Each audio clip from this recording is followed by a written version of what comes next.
வணக்கம். என் குருநாதர் எழுத்து சித்தர் பாலகுமாரன் சார் அவர்களை மனதார வணங்கிவிட்டு உங்களுடன் பேசத் தொடங்குகிறேன். நான் உங்கள் ராம்ஜி. நிறைய வருத்தங்கள், நிறைய சோகங்கள் அப்படின்னு யாருக்கு இருக்கு அப்படின்னு நம்ம கூப்பிட்டு வச்சு, என்னங்க உங்களுக்கு பிரச்சனை அப்படின்னு சொல்லி கேட்டாக்க, வேற என்னங்க, பணம் தான் பிரச்சனை அப்படின்னு. இங்க பணம் தான் பெரிய பிரச்சனையாவே இருக்கு. இங்க பணம் கொடுத்தாலும் பகை, கேட்டாலும் பகை அப்படின்னு ஆயிடுது. ஒருத்தர் பணம் கேட்டதுனாலேயே பேச்சுவார்த்தையே இல்லாத நிலைமையும் இன்னைக்கு காலத்துல வந்திருக்கு. மனிதர்கள் மேல வச்சிருக்கிற அன்பை விட பொருட்களின் மேலையும் பணத்தின் மேலையும் வச்சிருக்கிற மதிப்பு, ஆசை அப்படிங்கிறது இன்னைக்கு அதிகமாயிட்டே இருக்கு. அதனால சக மனிதர்களுக்கு ஏதாவது ஒரு கஷ்டம்னா இங்க உதவுபவர்கள் அப்படின்றவங்க, கைதூக்கி விடுறவங்க அப்படிங்கிறது குறைவாயிடுச்சு. அதனாலதான் இந்த காலத்தை கலிகாலம் அப்படின்னு சொல்றோம். இந்த கலிகாலத்துல திக்கற்றவர்களுக்கு தெய்வமே துணை அப்படின்னு தான் இருக்கணும். வாழ்க்கையில கொஞ்சம் யோசிச்சு பார்த்தீங்கன்னா, தெய்வத்தை யார் ஒருவர் விடாப்பிடியாக பிடித்து கொண்டு தெய்வ வழிபாட்டுல தன்னுடைய மொத்த சிரத்தையையும் கொண்டு, ஈடுபாடையும் கொண்டு செஞ்சுட்டு வராங்களோ அவங்களுக்கு தெய்வம் போல மனிதர்கள் வந்து அந்த உதவியை செய்து கை தூக்கி விடுவார்கள்ங்கிறதுல எல்லளவும் மாற்றமே இல்லை. கடனை தீர்க்கிறது தான் இங்க பெரிய வழியா இருக்கு. கடன் தான் இங்க வீட்டில் சந்தோஷம் இல்லாத ஒரு சூழ்நிலையை கொடுக்குது. ஒரு கோபம் ஒருத்தருக்கு வருது அப்படின்னா அதுல 95% இயலாமையினுடைய வெளிப்பாடு தான் கோபம் அப்படிங்கிறது தான் உளவியலாக நான் என்னுடைய நண்பர்களுக்கெல்லாம் சைக்கலாஜிக்கலா நான் சொல்ற விஷயமாகவும் இருக்கு. இங்க சைக்கலாஜிக்கல் அப்படிங்கிற உளவியல் சார்ந்த பல விஷயங்களை உங்ககிட்ட நான் ஷேர் பண்ணிட்டு இருக்கேன்.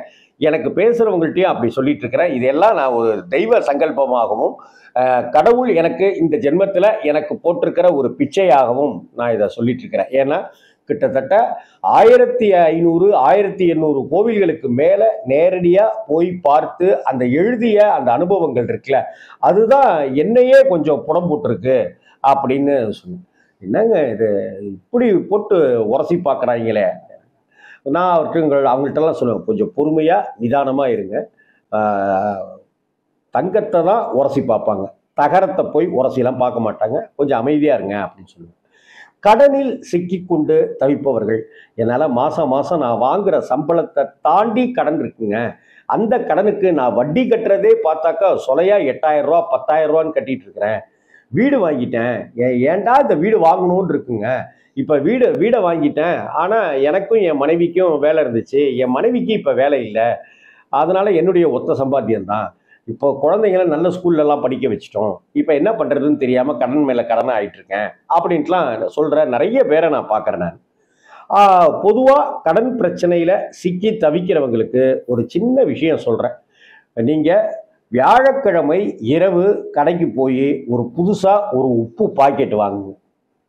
அப்படி வாங்கும்போது ஒரு 5 ரூபாய்க்கு ஏலக்காய் அப்படின்னு வாங்கி 10 ரூபாய்க்கு ஏலக்காய் அப்படின்னு வாங்கிக்கோங்க. அதே போல் அன்னைக்கு வியாழக்கிழமை நைட்டு நீங்கள் ஒரு எலுமிச்சை, ராஜகனி அப்படின்னே அதுக்கு பேர், அந்த எலுமிச்சையை வாங்கிக்கோங்க.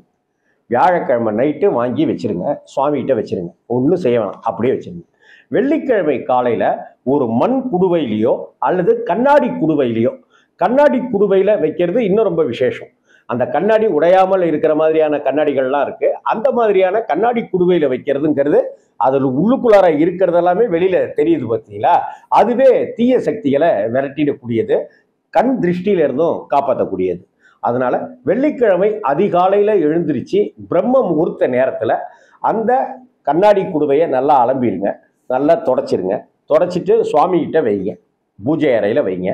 அதற்கு மேலே அந்த புதுசாக வாங்கின கல்லுப்பு பாக்கெட்டை கட் பண்ணி அந்த உப்பை போட்டு அப்படியே நிரப்புங்க. நிரப்பிட்டு அதற்கு உள்ளார ஒரு 5 ஏலக்காயோ அல்லது 9 ஏலக்காயோ 12 ஏலக்காயோ எடுத்துக்கிட்டு அதை அப்படியே உள்ளுக்குள்ளார நம்ம பதியம் போடுவோம் பாருங்க, விதைன்னு இல்லை, அது மாதிரி அப்படியே பதியம் போட்டு அந்த உப்புக்குள்ளார அதை வச்சிருங்க. இந்த ஏலக்காய்க்கு எப்போதுமே தன வசியம் பண்ணக்கூடிய ஒரு சக்தி உண்டு. அதே போல தீய சக்திகள் நம்ம வீட்டுக்குள்ளார இருக்குனாக்கா அதை துரத்தி அடிக்கக்கூடிய மகா வல்லமையும் இந்த ஏலக்காய்க்கு உண்டு. அதை நம்ம சரியா போய் புரிஞ்சுக்கிறதுல ஏலக்காயை நம்ம சரியாவே பயன்படுத்துறதும் இல்லை. ஒரு கருவேப்பிலையை போலதான் ஏலக்காயை நம்ம ஓரமா வச்சிருக்கோம். அதே போல கண்ணாடி உப்பு, கண்ணாடி குடுவை, அதுல உப்பு, கல் உப்பு, நீங்க சால்ட் உப்புன்னு நினைக்காதீங்க, கல் உப்பு. கல் உப்பை வாங்கி வைங்க. அதுக்குள்ளார ஒரு 12 ஏலக்காய்களை அப்படியே உள்ளுக்குள்ளார பதிச்சு வச்சிருங்க. அதற்கு மேலே அப்படி அந்த சமமாக இருக்கிற இடத்துல ஒரு எலுமிச்சையை எடுத்து அப்படி பதிச்சு வச்சிருங்க. எலுமிச்சை அதுக்கு மேலே இருக்கட்டும்.